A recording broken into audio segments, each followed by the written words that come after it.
Rehefa nisy tao anatin'ny dokam-barotra iny isika dia tonga indray ato anatin'ny tapany faharoa ny fampalalam-baovao tany amin'ny tapany voalohany moa mahakasika ny resaka politika ny tena nibahana ato kosa dia somary manodidina ny toe-karena famelohan'izay aloha dia iompana bebe kokoa any amin'ny lafiny toetry ny andro ho fiomanana amin'ny fiatrehana ny vanim-potoana ny fahavaratra dia nanaraka fiofanana tamin'ity androany ity ireo sefim-pokotany miisa 240 eto amin'ny komuna Antananarivo renivohitra.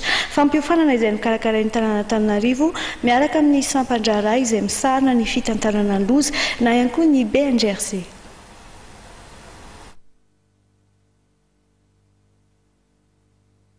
Efa ao anatin'ny vanim-potoanan'ny fahavaratra isika amin'izao fotoana izao. Isany mitondra faisana amin'ny fiakaran'ny rano sy ny loza teraka ity vanim-potoana ity ny tanàn'Antananarivo sy ny mponina ao aminy, indrindra fa ny any amin'ireo faritra iva.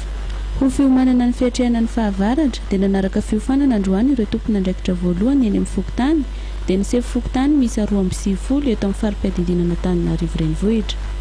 Fampiofanana izay omen'ny komuna Antananarivo renivohitra miaraka amin'ny BNGRC ho fametrahana ny drafitra ara-teknika sy ny ara-pitaovana ny fiatrehana ny fahavaratra. Andro ny ora-pahavaratra sy ny fiakaran'ny rano indrindra any amin'ny toerana iva.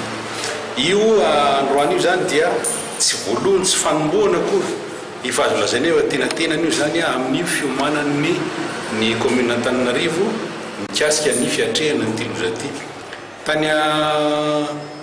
Tany aloha zany dia efa nisy ireo fandiniana famolavolana ary fametrahana ny drafitra momba ny hiatrehana azy zany ara-teknika araka olona ara-pitaovana sy sisa.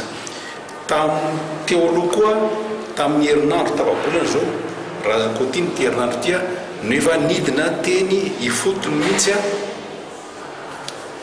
nijery anatry maso mihitsy ny hoe inona marina ny tena maika sy inona ny endrika isehony eny amin'ny toerana tsotra ary eny amin'ny toerana toe bakartie mba hafahana tena miatrika amin'ny fomba mety zany ny loza izay mety hitranga rehefa avy ao.